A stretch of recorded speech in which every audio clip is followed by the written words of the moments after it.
We just created 45 videos in 2 hours. No shortcuts, not compromising the actual quality. We sat here for 2 hours and just created content that actually converts. And here's exactly how we did it at the Focus Studio, and also why this method is super useful for business owners. So when creating 45 videos in 2 hours of time, there's a couple of things you need in place in order for us to even begin to think about doing. Most creators spend hours creating one video, which honestly just kills their productivity and also limits their reach. Because if you're spending hours just creating 4 pieces of short form content, you start to dislike the process overall, and by that definition, you just don't look forward to creating the actual content. So the system that I'm about to show you is something that multiplies content output without sacrificing quality. And this isn't just about saving time, it's about how businesses just approach content creation. Now let's talk about pre-planning. This is the most important part. In order for us to get 45 videos out in 2 hours, we knew exactly what to do and where to do it. So like there wasn't any time wasted just figuring out what to do. We know exactly what to say, what to ask. That's how you can be actually very nimble when it comes to recording day.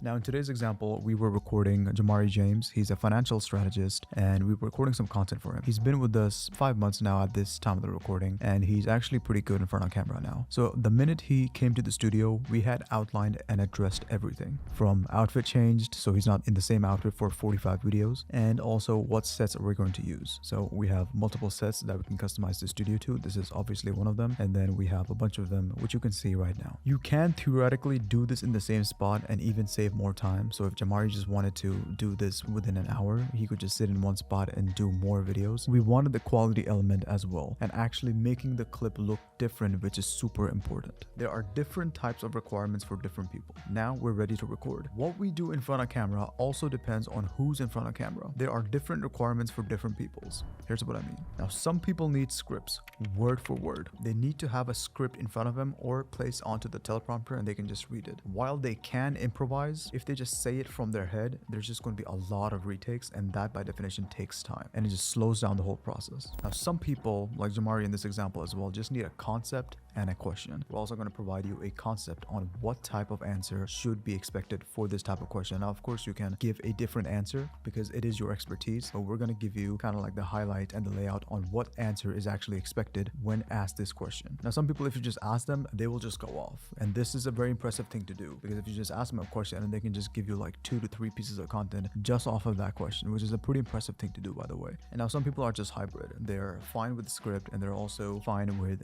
just a question and concept one. But if given the option, they would always prefer the script. Another thing to notice is whenever you're recording in a studio, or whenever you have a lot of questions planned, or somebody just gave you a lot of questions and concepts, like be prepared to discard some of them. Like you don't have to do all of them. So that's why if you're supposed to do 45 videos, like have at least 60 ideas in there, because if you're planning for 45 videos and you only have 45 ideas, be prepared to discard some, because that is something that just naturally happens. It's just something that you will do. So account for that part as well. And some of the question and answers, you can do some research on the spot as well.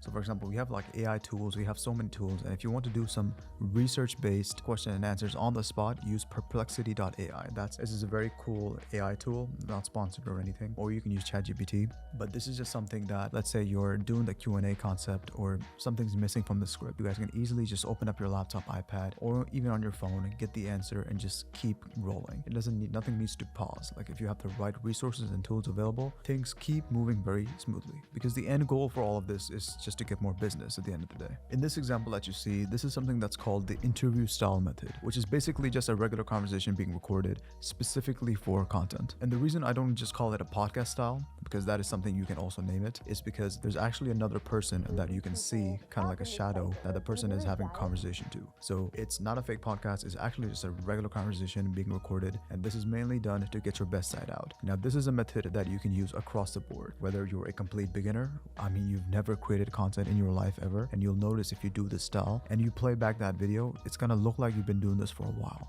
And you can also use this method if you've been doing content for a long time. So in this case, Jamaree has been doing content for a while. We use this method as the first thing to get him warmed up.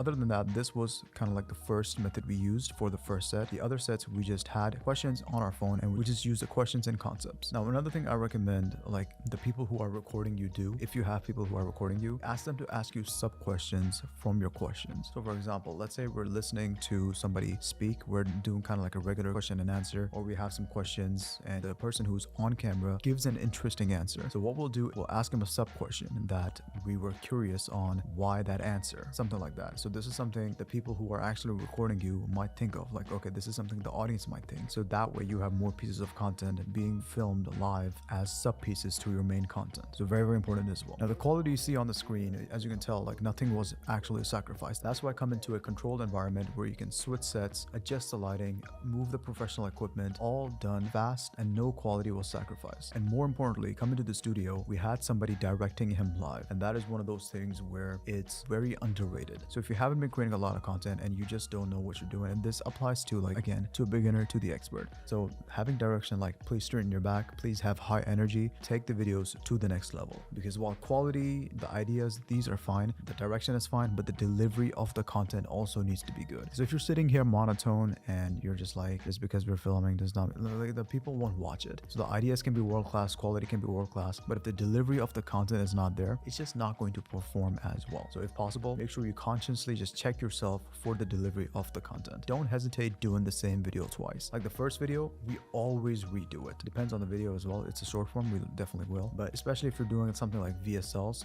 always do two. Like don't always just be happy with one. The first one you do, you might be happy with it, but the second one you do, you'll understand the difference, the vast difference. It'll just be like, okay, this one's here, but this one's like right over here. Because in the second take, you'll always know what to say. You know which parts to pause on, which parts you need more energy on, which parts you need to just kind of like stare at the camera and talk to the audience for. So these type of things, very, very important as well. So that is all for today's video. Now that you've seen kind of like the behind the scenes of high volume content creation, I'm curious to know how you record your content. And if you are interested in visiting the studio, I'm Jamaree, flew in from Atlanta. Just book a call with me below. If you are a business owner, we can talk about more stuff like ads, funnels, the whole marketing systems. All right, that should be it. Now, if you do want to watch a video where I talk about how to get 15 to 30 qualified calls monthly using your social platforms, it's right over here. Or right over here, whichever one. So please watch that. That is very valuable. So all of this just gets added onto that because we were doing this for a reason and it's to get more business. That's going to tell you how to. See you there.